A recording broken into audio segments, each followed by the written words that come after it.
anybody can be hurt and hit by it. And the more we talk about it, the more it's public, the better we can do in learning about it and shedding light on it. Absolutely. I completely agree. I love that your motivation for prepping for the future, or your motivation for keeping going is prepping for the future.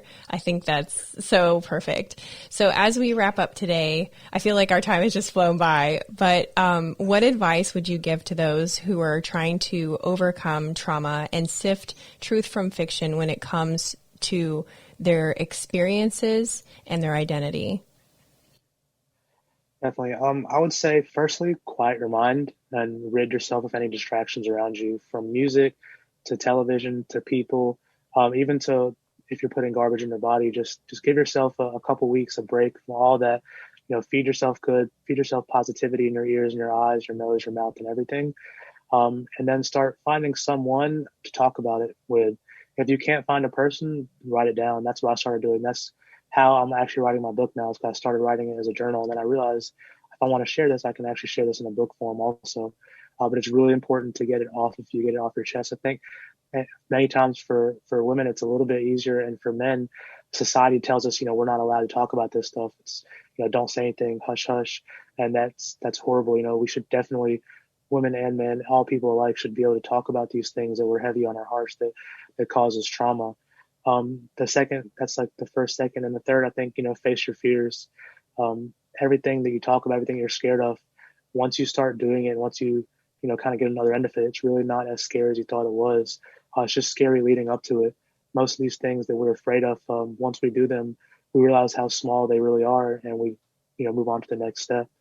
So yeah, that's my biggest thing. Is I feel like is disconnecting, ridding yourself of the distractions, finding a good person or a good book to write in and talk about these issues, facing your fears with it, and then eventually, if you want to follow like my footsteps, is sharing it.